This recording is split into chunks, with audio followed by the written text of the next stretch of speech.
ഇടവ വാർത്തയുടെ റോഡ് ടാറിങ്ങുമായി ബന്ധപ്പെട്ട് ഒത്തിരി വിഷയങ്ങളുണ്ടായിട്ടുണ്ട്. അതിൻ്റെ മറുപടിയുമായി ബാലിക് സാർ നമ്മളൊപ്പം ചേരുകയാണ്. നമസ്കാരം സാർ. നമസ്കാരം. അപ്പോൾ എന്താണ് സാറിന് അതിനെപ്പറ്റി ജനങ്ങളോട് പറയാനുള്ളത്? ജനങ്ങളോട് ഒരുപാട് കാര്യങ്ങൾ പറയാനുണ്ട്. ഞങ്ങളുടെ ഇടവ ഗ്രാമപഞ്ചായത്തിനെ കുറിച്ച് പറയുമ്പോൾ ചുരുക്കം 1-2 റോഡുകൾ മാത്രമാണ് ഇനി റിപ്പയർ ചെയ്ത് എടുക്കാൻ വേണ്ടിയുള്ളത്. ഞാൻ 2010-15 കാലയളവിൽ ഞാൻ പ്രസിഡൻ്റായിരുന്നു. ഞാൻ 2015 ചെയ്തിട്ട് പോയ റോഡുകൾ പലതും ഞാൻ 2020 വീണ്ടും പ്രസിഡൻ്റായിട്ട് വന്നപ്പോൾ വീണ്ടും അതേ റോഡുകൾ ഞാൻ തന്നെ മെയിൻ്റനൻസ് ചെയ്യേണ്ടി ഉള്ള അവസ്ഥ വന്നു. ഒട്ടേറെ പുതിയ പുതിയ റോഡുകളൊക്കെ നമ്മൾ ചെയ്തതാണ്.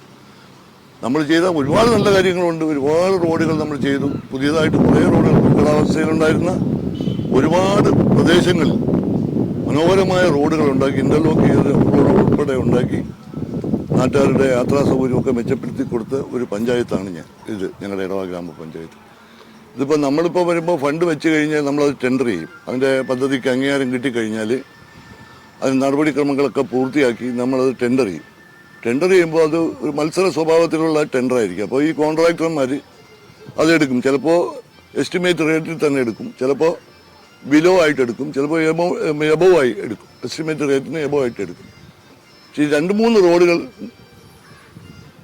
4-5 റോഡുകൾ ഇപ്പോൾ വീണ്ടും ഇവർ ഈ ടെൻഡർ എടുക്കാത്ത ഒരവസ്ഥയുണ്ട്. അപ്പോൾ നമ്മൾ റീടെൻഡറിന് കൊടുത്തിരിക്കുകയാണ്. എന്തായാലും നമ്മുടെ ഈ 2025 മാർച്ചിനകം എത്രയും പൂർത്തിയാക്കേണ്ടതിൻ്റെ ആവശ്യകത, ജനങ്ങളുടെ യാത്രാ സൗകര്യമൊക്കെ മെച്ചപ്പെടുത്തി കൊടുക്കേണ്ടതിൻ്റെ ആവശ്യകത പഞ്ചായത്തിനുള്ളതാണ്. പഞ്ചായത്ത് പ്രസിഡന്റ് എന്നുള്ള നിലയ്ക്ക് തീർച്ചയായിട്ടും ഈ 2025 മാർച്ചിനകം ഈ പറയുന്ന എല്ലാ റോഡുകളും പൊളിഞ്ഞു കിടക്കുന്ന ബാക്കി റോഡുകളും കൂടി നമ്മൾ കൊട്ടേഷൻ വിളിച്ചാണെങ്കിൽ നമ്മളത് കൊടുത്ത് നമ്മൾ പണി പൂർത്തിയാക്കും എന്ന കാര്യത്തിൽ ഒരു സംശയവും വേണ്ട. അതിൻ്റെ പണിപ്പുരയിലാണ് നമ്മൾ. അതിനിടയ്ക്കാണ് ഈ ചെമ്പകത്തിൻമൂട് റോഡിൻ്റെ ഈ ഒരു കാര്യം വന്നത്. ചെമ്പകത്തിൻ്റെ മൂട് വാർഡിൽ 2020-21 MLA അത് ഏറ്റെടുക്കാൻ വേണ്ടി പോയതാണ്. ഫ്ലഡിൻ്റെ ഫണ്ട് കൊണ്ട് ഏറ്റെടുക്കാൻ വേണ്ടി പോയതാണ്. അപ്പോഴേക്കും ഞങ്ങൾ പഞ്ചായത്ത് പോയി എസ്റ്റിമേറ്റ് ഒക്കെ എടുത്തു വന്നതാണ്. അപ്പോൾ MLA ചെയ്യുന്നു എന്ന് പറഞ്ഞുകൊണ്ട് നമ്മളത് പഞ്ചായത്ത് അത് എടുത്തില്ല. അപ്പോൾ MLA ചെയ്യുമ്പോൾ നമ്മൾ കുറച്ചുകൂടി ക്വാളിറ്റി ആയിട്ട് ചെയ്യും. ഇപ്പോൾ നാട്ടുകാരുടെയും ആവശ്യങ്ങൾ അത് തന്നെയായിരുന്നു. അങ്ങനെ നമ്മൾ MLAക്ക് എന്തുകൊണ്ടോ ഈ ഫ്ലഡിൻ്റെ വർക്ക് അന്ന് നടക്കാതെ പോയി. 1-2 വർക്ക് നടക്കാതെ പോയ കൂട്ടത്തിൽ ഈ ചെമ്പകത്തിൻ മൂട് റോഡും ഉണ്ടായിരുന്നു. എന്തായാലും ശരി, ആര് ചെയ്തില്ലെങ്കിലും നമ്മളിപ്പോൾ പഞ്ചായത്ത് ഈ മാർച്ചിന് മുമ്പ് നമ്മളിപ്പോൾ റീടെൻഡർ ചെയ്തു. അതിലാരും എടുത്തില്ലെങ്കിൽ ഉറപ്പായിട്ടും നമ്മൾ കൊട്ടേഷൻ വിളിച്ച് ഏതെങ്കിലും കോൺട്രാക്ടർമാരെ കൊണ്ട് ചെയ്യിക്കും എന്നുള്ള കാര്യത്തിൽ സംശയമില്ല. പിന്നെ റീടാറിംഗ് ആണ് ഈ റോഡ്. ചെമ്പകത്തിന് മൂട് റോഡെന്ന് പറയുന്നത് റീടാറിംഗ് ആണ്. ആ റീടാറിംഗ് കഴിയുമ്പോൾ ടാറിങ്ങിൻ്റെ കോൺട്രാക്ട് എടുക്കുന്ന കോൺട്രാക്ടർമാർ കുറവാണ്. അപ്പോൾ അതിനകത്ത് നമുക്കറിയാം, ഒരു ശ്രീകുമാർ എന്ന് പറഞ്ഞ ഒരു ആൾ നെയ്യാറ്റിൻകര ബാലരാമപുരത്തുള്ള ആളാണ് ശ്രീകുമാർ. അദ്ദേഹം മാത്രമേ ഈ ടാറിങ്ങിൻ്റെ വർക്കുകൾ എടുക്കുന്നുള്ളൂ. തീർച്ചയായിട്ടും അദ്ദേഹത്തെ കൊണ്ട് തന്നെ അത് ചെയ്യിപ്പിക്കാനുള്ള ആത്മാർത്ഥമായ ശ്രമം നമ്മൾ നടത്തി വരികയാണ്. കൂട്ടത്തിൽ നമുക്കിനി ഞാൻ ആദ്യം പറഞ്ഞതുപോലെ തന്നെ വളരെ ചുരുക്കം റോഡ്, ഏറിയാൽ ഒരു 3-4 റോഡുകൾ മാത്രമേ നമുക്ക് ഇത്രയും മോശം അവസ്ഥയിലുള്ളൂ. തീർച്ചയായിട്ടും ജനങ്ങൾ അവരുടെ പരാതി പറഞ്ഞതിൽ നമ്മൾ കുറ്റപ്പെടുത്തുന്നില്ല. കാരണം അത് ആ പ്രദേശത്തുള്ള ആളുകൾക്ക് എനിക്ക് പോലും യാത്ര ചെയ്യാൻ വളരെ ബുദ്ധിമുട്ടുള്ള ഒരവസ്ഥയുണ്ട്. അത് എന്തായാലും അത് മാറ്റിക്കിട്ടും, എടുക്കും. ഈ 2024-25 സാമ്പത്തിക വർഷം അവസാനിക്കുന്ന ഈ മാർച്ച് 31-നാണ്. അതിനകം നമ്മൾ വെച്ചിട്ടുള്ള ഫണ്ടുകൾ, റോഡിന് വേണ്ടിയാണെങ്കിലും എന്തെങ്കിലും വികസന പ്രവർത്തനങ്ങൾക്ക് വേണ്ടി വെച്ചിട്ടുള്ള ഫണ്ടുകളെല്ലാം ഒക്കെ തന്നെ എക്സ്പെൻഡിച്ചറാക്കി തീർക്കേണ്ട കാര്യം നമുക്കുള്ളതാണ്. അതിൻ്റെ പണിപ്പുരയിലാണ് നമ്മൾ.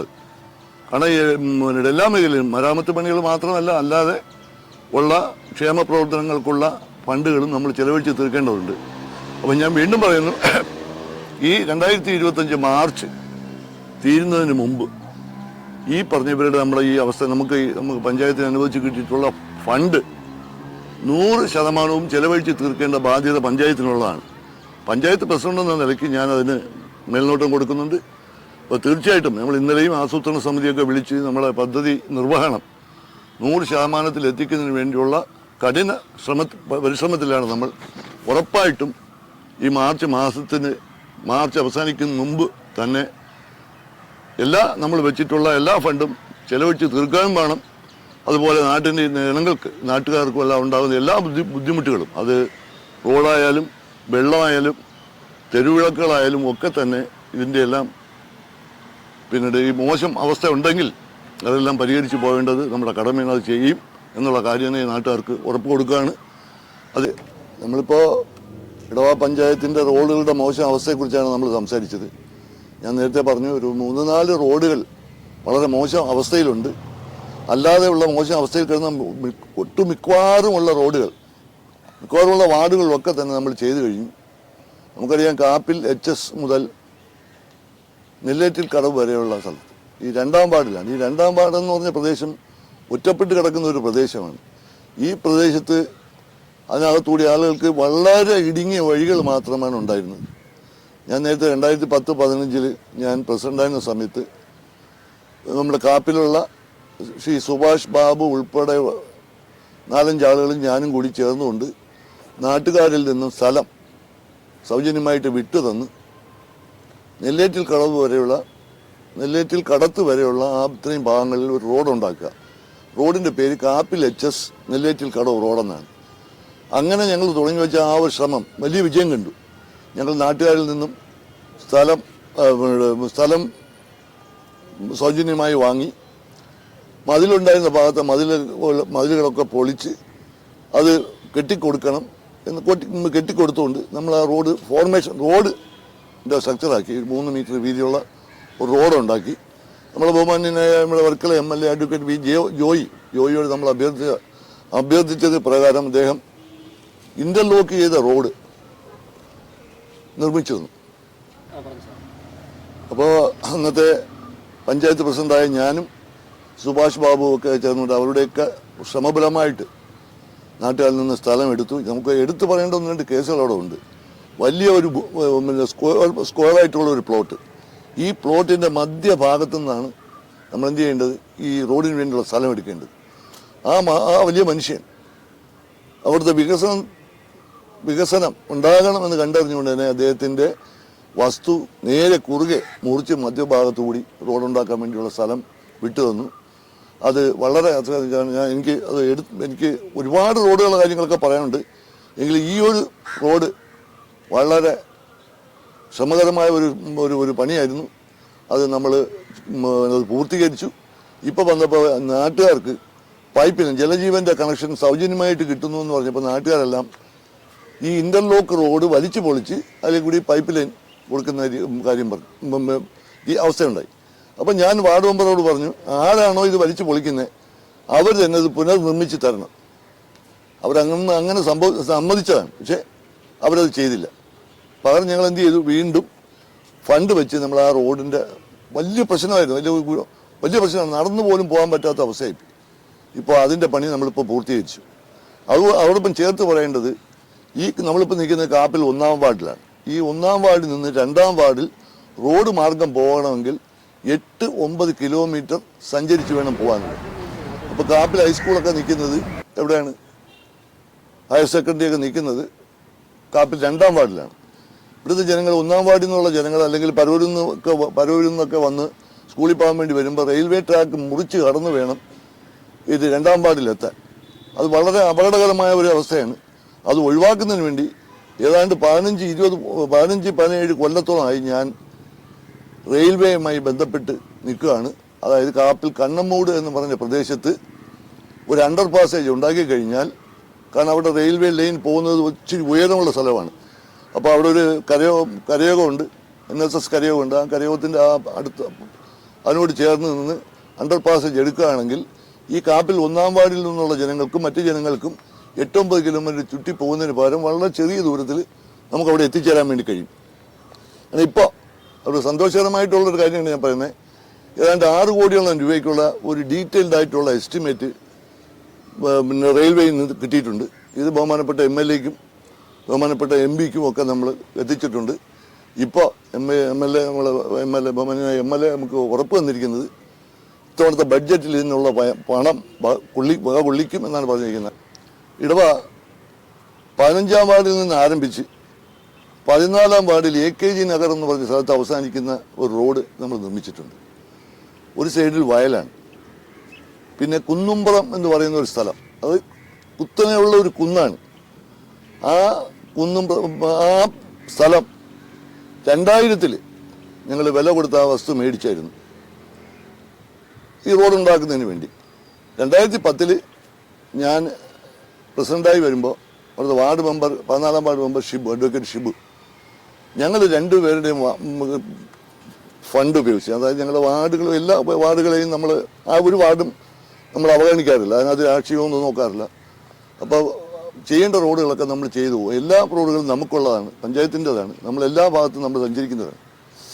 അങ്ങനെ ഞങ്ങൾ രണ്ടുപേരും കൂടി ഫണ്ട് വെച്ച്, പിന്നെ ജില്ലാ പഞ്ചായത്ത് അന്നത്തെ മെമ്പർ കൃഷ്ണൻകുട്ടിയായിരുന്നു, അദ്ദേഹത്തിൻ്റെ അന്നത്തെ ഒരു 6 ലക്ഷം രൂപ കൂടിക്കൊണ്ട് നമ്മൾ ആ റോഡ്, അതായത് വയലിൻ്റെ സൈഡിൽ കൂടെയാണ് നമ്മൾ നടന്നു പോകുന്നത്. നടന്നു പോകുമ്പോൾ നല്ല വരമ്പൊന്നുമില്ല, നടന്നു പോകുന്ന നേരത്തെ ഉയർന്ന പ്രദേശമാണ്.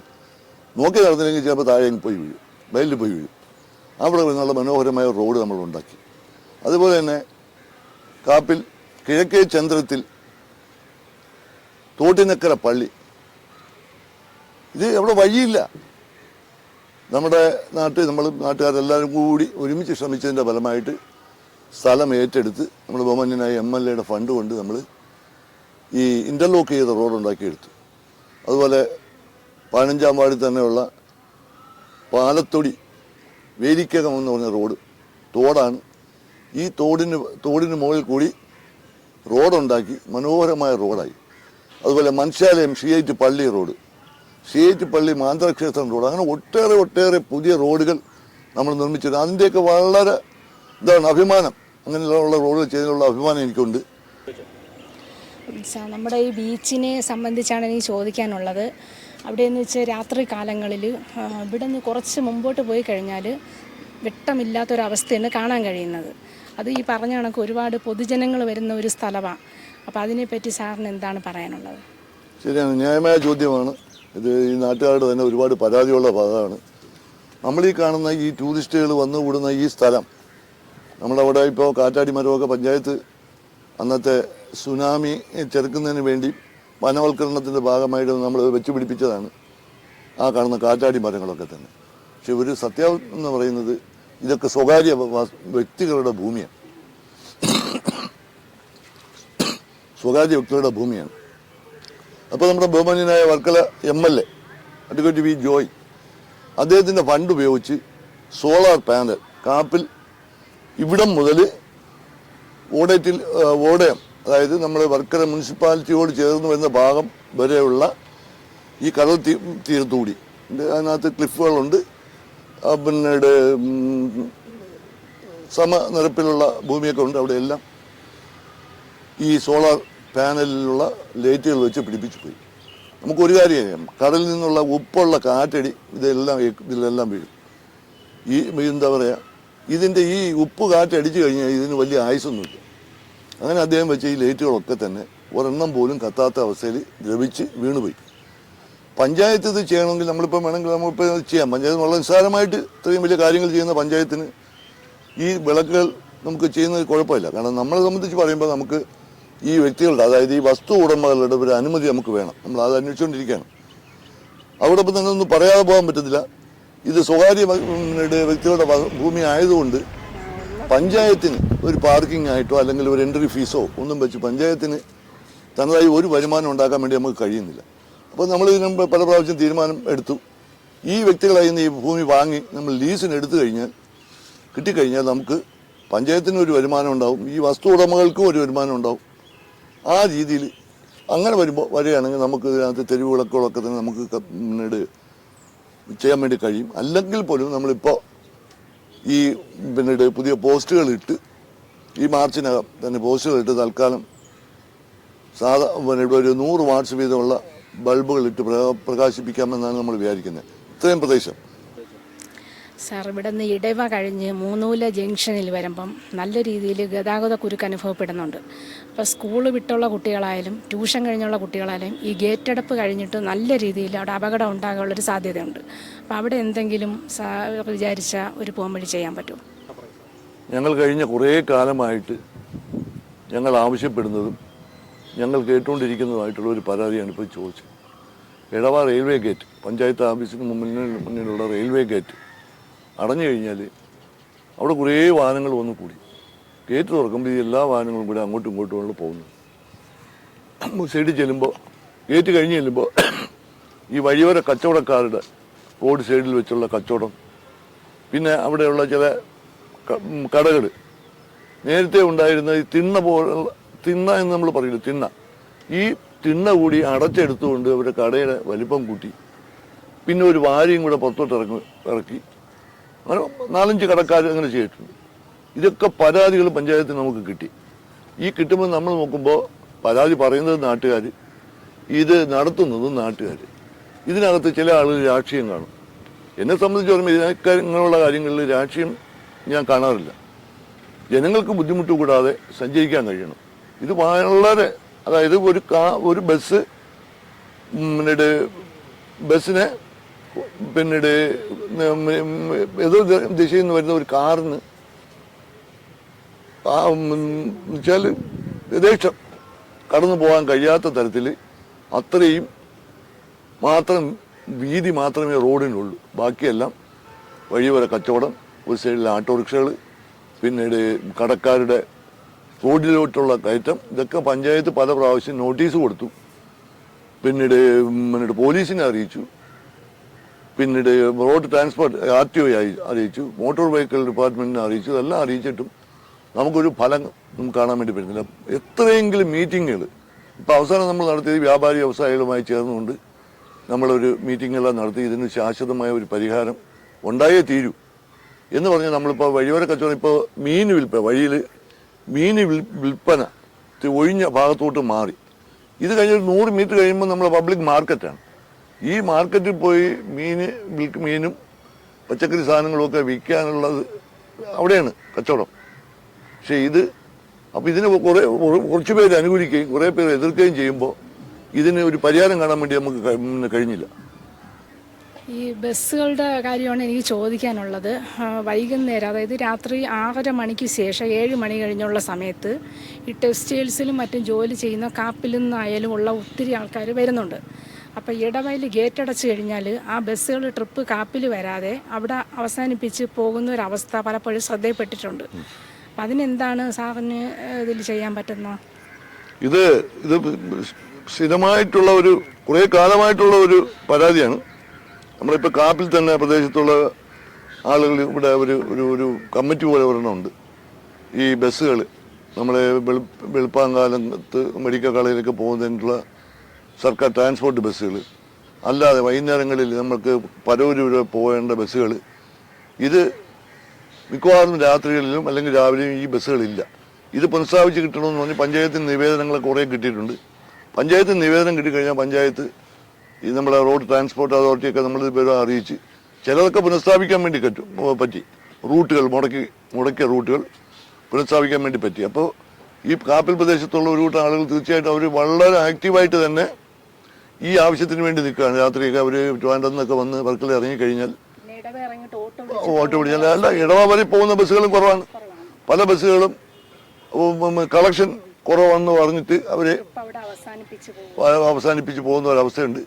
ഇതും നമ്മൾ ബന്ധപ്പെട്ടവരെ ഈ വിവരങ്ങളും അറിയിച്ചിട്ടുണ്ട്.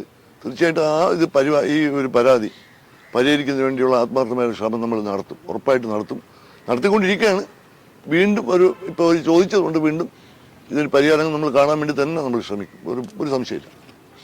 എൻ്റെ ഏറ്റവും ബഹുമാന്യരും പ്രിയപ്പെട്ടവരുമായിട്ടുള്ള എൻ്റെ നാട്ടുകാരോട് എനിക്ക് പറയാനുള്ളത്, ഞങ്ങളെപ്പോഴും, ഞാനും ഞങ്ങളുടെ പഞ്ചായത്ത് ഭരണസമിതിയും എന്നും നിങ്ങൾക്കൊപ്പമാണ്. നിങ്ങളുടെ ആവശ്യങ്ങൾ നേടിത്തരുന്നതിനും നിങ്ങളുടെ അടിസ്ഥാന സൗകര്യങ്ങളൊക്കെ മെച്ചപ്പെടുത്തുന്നതിനും, അതായത് റോഡായാലും ലൈറ്റായാലും കുടിവെള്ളമായാലും ഇങ്ങനെയുള്ള സൗകര്യങ്ങളൊക്കെ നിങ്ങൾക്ക് ഒരുക്കുന്നതിനും നിങ്ങൾക്ക് ഒരു ബുദ്ധിമുട്ടും ഉണ്ടാകാത്ത തരത്തിൽ എന്തൊക്കെ നമുക്ക് ചെയ്യാൻ പറ്റുമോ അതൊക്കെ ചെയ്യുന്നതിന് വേണ്ടിയാണ് നമ്മൾ ഇരിക്കുന്നത്. പക്ഷെ നമ്മൾ ആഗ്രഹിക്കുന്ന പോലെ എല്ലാ കാര്യങ്ങളും നമുക്ക് പലപ്പോഴും ചെയ്തു പോകാൻ വേണ്ടി പറ്റത്തില്ല. എങ്കിലും നിങ്ങൾക്കൊപ്പമാണ് നമ്മളെന്നുള്ള കാര്യം അടിവരയിട്ട് തന്നെ പറയുന്നു. ആരെയും നമ്മൾ നിങ്ങളുടെ നല്ലതിന് വേണ്ടി നമ്മൾ ചിന്തിക്കുന്നു അല്ലാതെ നിങ്ങളുടെ നല്ലതിന് വേണ്ടി എന്തെങ്കിലും ചെയ്യണം എന്നുള്ളതല്ലാതെ നമുക്ക് സ്വാർത്ഥമായിട്ടുള്ള താല്പര്യങ്ങളൊന്നും തന്നെ ഇല്ല. പേരും പെരുമയും കിട്ടണം അങ്ങനെയുള്ള താല്പര്യങ്ങളൊന്നുമില്ല. നിങ്ങളുടെ സൗകര്യങ്ങൾക്ക് നിങ്ങൾക്ക് വേണ്ട ആവശ്യങ്ങൾ ചെയ്തു തരിക എന്നുള്ള ലക്ഷ്യം മാത്രമേ നമുക്കുള്ളൂ. നിങ്ങളുടെ സഹകരണം എപ്പോഴും ഉണ്ടാകണം, നിങ്ങൾക്കൊപ്പം നമ്മൾ ഉണ്ടാകും എന്ന് മാത്രമാണ് അവസാനമായി എനിക്ക് പറയാനുള്ളത്. ഒരുപാട് തിരക്ക് പിടിച്ച സാറാണ് ബാലിക് സാർ. സാറിൻ്റെ തിരക്കുകൾക്കിടയിലും നമ്മുടെ ഇടവ ന്യൂസിന് വേണ്ടി ഇത്രയും സമയം ചെലവഴിച്ച സാറിന് നന്ദി അറിയിച്ചുകൊള്ളുന്നു.